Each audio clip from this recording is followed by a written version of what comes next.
then we just resume to the class, and then we have lots of things to think about. And if anyone that could write a paper on that, that's certainly very helpful one day. How did definitely understand this question? All right, now we back to the page 213 in the last paragraph. One aspect of Buddhist concept of wholesome. Are we? Yeah, that's right. One aspect of the Buddhist conception of a wholesome or healthy mind is made particularly clear in the Abhidhamma. That is, that we should not confuse enjoyment with greed or desire. According to the Buddhist analysis, feeling is of 5 basic types: painful physical sensation, enjoyable physical sensation, mental pleasure, mental displeasure, and neutral feeling. Painful or enjoyable sensation are neither wholesome or unwholesome, but considered to be the results of previous unwholesome or wholesome karma, respectively. Mental displeasure only occur in unwholesome consciousness rooted in aversion. In fact, it is the distinctive characteristic of these types of consciousness. Thus, if there is a mental displeasure, then we know that there is unwholesome consciousness. Mental pleasure and neutral feelings are more subtle. They can accompany both consciousness rooted in greed and consciousness rooted in non-attachment, benevolence, and wisdom. Accordingly, mental pleasure may be a characteristic of both unwholesome and wholesome consciousness. That wholesome consciousness is, on the Buddhist view, associated with pleasant states of mind, is in line with the Buddhist goal of finding a complete cessation of suffering. Thus, Buddhist thought would resist any suggestion that, in teaching that the world is dukkha or suffering, it presents a bleak and depressing outlook on the world. What Abhidhamma analysis makes clear is that wholesome states of mind, those that conduce to relinquishing of attachment, those that possesses the seeds of understanding and wisdom, those that resemble most closely the states of mind of one who is awakened, are precisely not unpleasant states of mind. This is not to say that one who attempts to put Buddhist teaching into practice immediately leaves behind all unpleasant and unwholesome states of mind. Certainly, the mind may experience much pain and suffering before it finally relinquishes its attachment. Yet, it is not necessarily so. All right, the last one, the last paragraph. And you want to read? Okay. Yeah. According to another Abhidharma classification, there are those whose practice is unpleasant and who take a long time to come to understanding. There are those whose practice is unpleasant but who come to understanding quickly. On the other hand, there are those whose practice is pleasant who come to understanding slowly, and there are those whose practice is pleasant and who also come to understanding quickly. The point I'm making here by way of reference to the Abhidhamma is essentially the same point as was made by Rupert on the basis of historical arguments about the nature of Buddhist meditation, which we met at the end of the last chapter. The Buddhist path aims at the cultivation of happy and balanced states of mind, and as the basis for the gaining of the understanding that liberates the mind by rooting out greed, aversion, and delusion. Okay, all right. I guess. Do you have any discussion on this? No. All right. Now we can at least still go one paragraph. The consciousness process, karma, and rebirth. Okay. Now we know that there are so many different types of consciousness. How the consciousness connected to each other? Do they connect? I mean, we know that like individual, there's a consciousness and such and such. And now here we have to talk about there's a flow of consciousness. I know. Okay. we must also understand, maybe best just for you guys, that's why some people argue, and this is just a basic, okay, and there are lots of discussion going on and lots of books about this.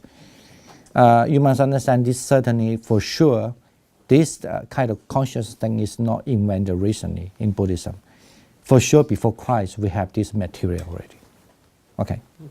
You'll be very surprised from the old time how Buddhism think about the mental states going on. Okay, yeah. Before the psychology really arrives, just only in this century. Yeah. Okay. Right. Yes. Next one. Who want to read? Who? I'll read it. For the Theravada Abhidhamma, there are two basic modes of the mind. The mind that is involved in the process, viticcitta, and also the mind that is free of process, vitimutta. The mind that is in process is the mind that is actively perceiving objects and reacting to those objects. The mind that is free of process is resting in the inactive mode known as bhavanga. This inactive mode characteristically occurs in deep, dreamless sleep. However, according to the theory of consciousness process, the mind momentarily returns to the inactive mode of bhavanga between each consciousness mode process. The mind in this inactive mode of bhavanga is compared to a spider resting in the middle of its webs. The web extends out in different directions, and when one of the thread of the web is struck by an insect, the spider in the middle stirs and then runs along the thread and bites into the insect and drinks its juice. Similarly, when one of the senses is stimulated, the mind, like the spider, wakes up and averts to the door of the particular sense in question. Like a spider running out along the thread, the mind is then set in due order to perceive the object, receive it, investigate it, and establish its nature. And finally, again like our spider, the mind enjoys and savors the object.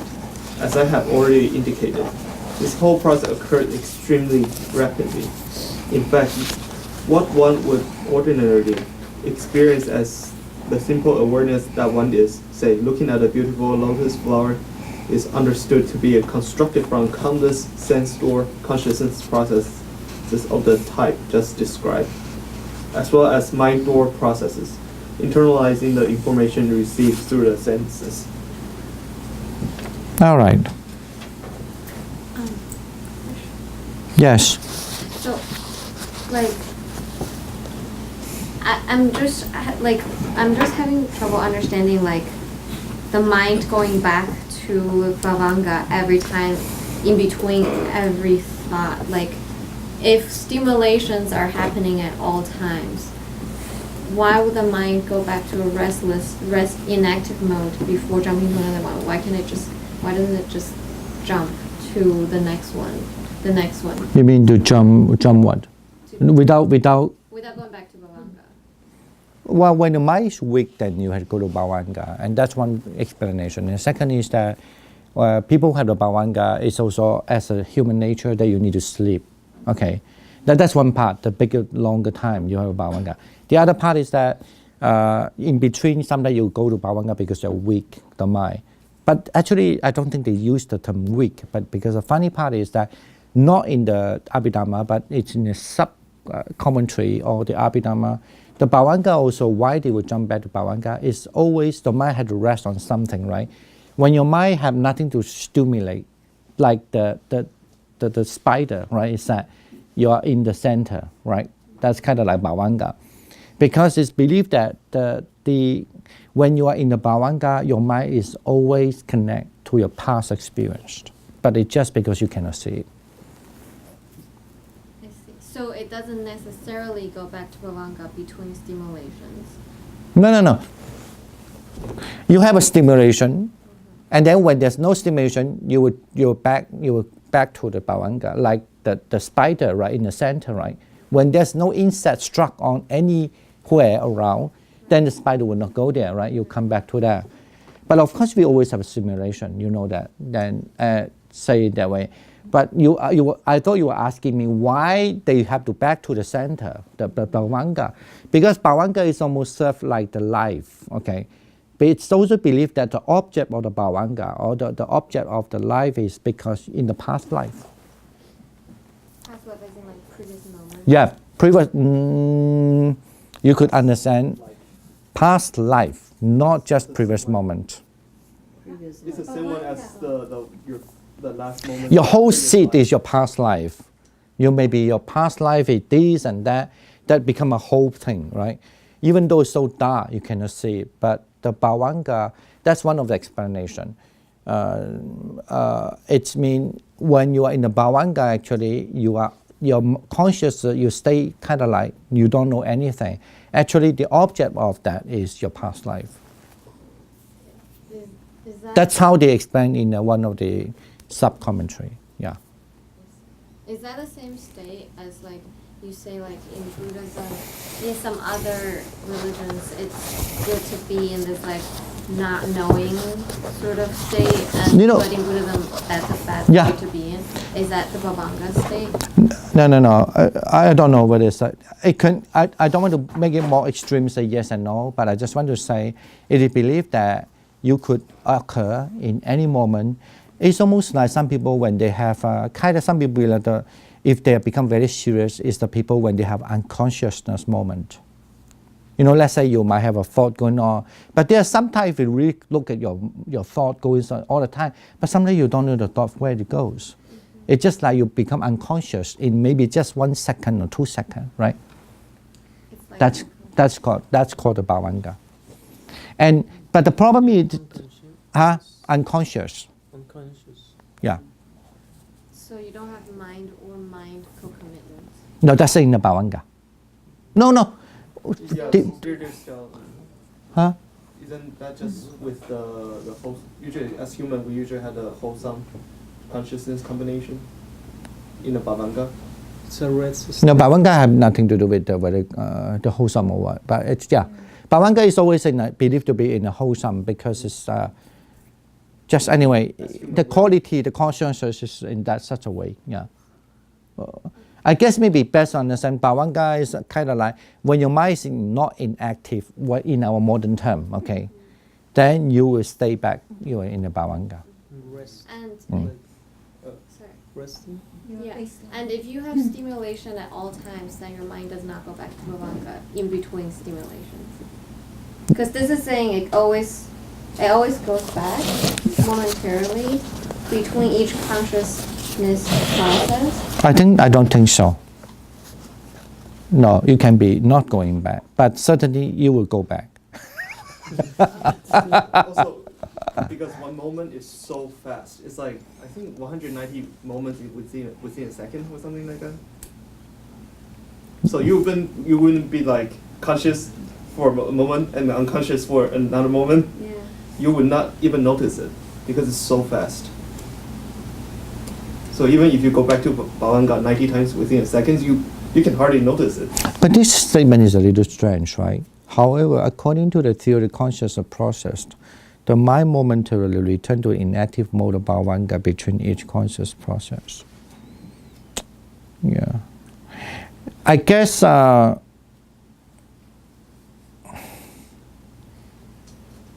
always believe the word bhavanga is not only, even though in general when you study Abhidhamma, the bhavanga always refer to, unfortunately, it's always almost understand the bhavanga as the free of process, viti mutta. Okay. But I have a little question about that. I don't remember now. It's that whether the bhavanga has to be only occur in the free of process, viti mutta. What would be the etymological for this? Bhavanga. Yeah, I mean, the factors of existence. Yeah, but is bhava and anga? Anga mean 知嘛，一知两知. The factor, you could say the factor, or you can understand as the factor of the becoming. 这是中文翻的有分吗？有分啊，有啊，有这个有不是有没有的有，是指有 becoming 啊，有吗？Bhava becoming. Fun is just, a factor. Yeah. But sometimes, even power anger, some people translate as the life continuum also. The life continues. So I kind of doubt that sometimes when he use this term, it's okay. A lot of things need to be solved. So you can go back and tell me later. Go to find out. I have to say in general, don't just read Abhidhamma Sangha. There's no further explanation. That's not enough, for sure. If you just want to read that, don't tell me. I'm sure you can find the answer. You have to read further and see what, Anyway, just understand. But I just want to say, Bhava Anga generally understand mean either in a dreaming state or people when they've been knocked out and they become unconscious. That's for sure is a big Bhava Anga. Okay, that's how generally understand. However, and also there's a moment that you lost your consciousness, and then the Bhavanga. So if that way to understand Bhavanga is always, the Bhavanga is free of the process, Vitimutta. It's free of the continual process. Or you could say free of the kind of like modern term instigation. By your mind was thinking something, or suddenly you lost your focus. And then you don't know whether you're sleeping or not sleeping. Or because you are, unless people calling you and then you're awake. What do? Do you sleep? I'm not sure. I didn't sleep. Like you don't know. There was a moment that's called a Bhava Anga. Okay? So, sorry. No. So earlier on page 213, they also mentioned Bhavanga. I think that's mentioned as the 8 consciousness that are the karmic results. Yeah, they are always the wholesome. Bhava Anga is always, it's a kind of consciousness. It's not unwholesome, but it's always as a wholesome. It's a wholesome unconscious consciousness. Yeah, you could say that. No, it's a wholesome consciousness, but the wholesome consciousness is not in active mode. It is out of active mode. That's why for normal people, they always don't know what's happening. Okay. But if you're very good at meditation, you know what's happening. No. No. That's always a myth. However, I'm not sure because I've been a long time I didn't keep on touching. I somehow remember it's believed that only very powerful Arahant or Buddha always say that way. They understand because that's what I just say. The Bhavanga, some believe that, or I forgot where the source is that the Bhavanga, because mind must have an object. That kind of state called Bhavanga, right? It's all you could understand as the free of the process. In the free process, actually, mind should have the object too, right? What's the object? That's why I say the past life, because it's so far away that it becomes unconscious to us. Get it now? So it's a consciousness that's free of process, but it's the karmic results of something. Karmic result is a kind of consciousness type.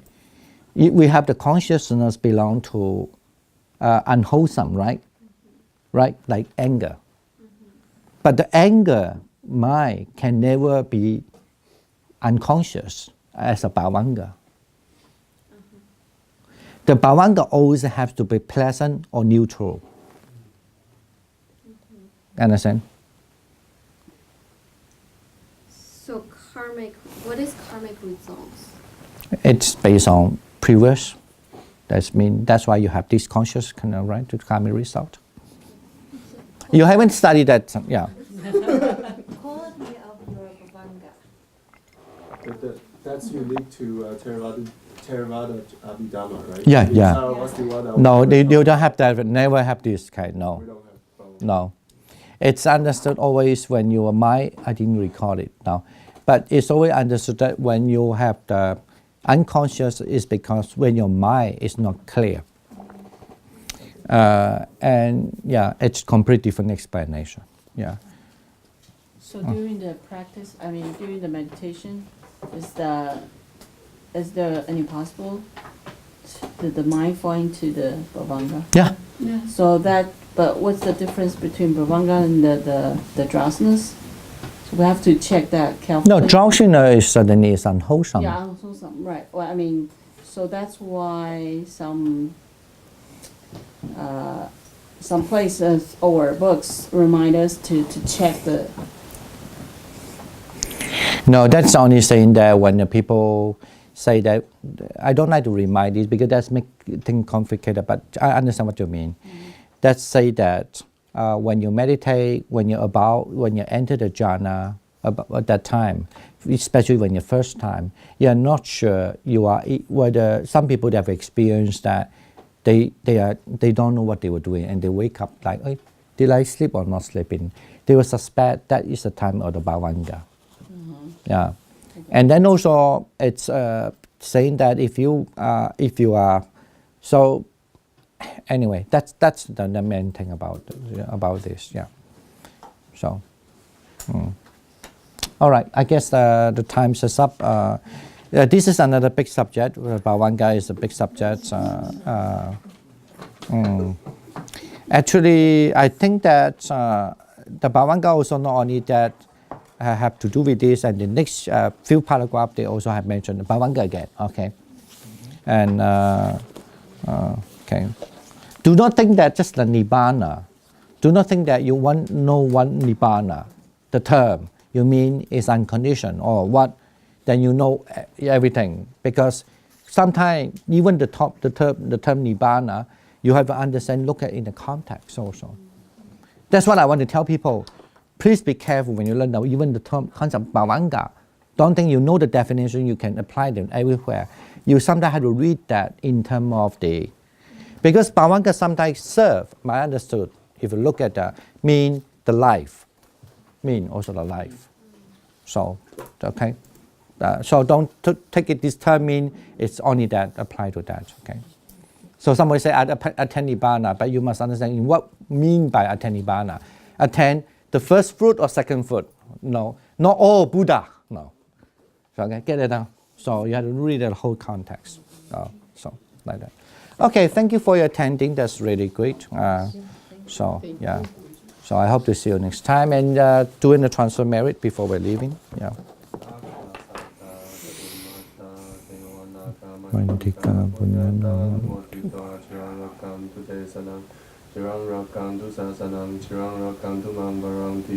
Sadhu, sadhu, sadhu.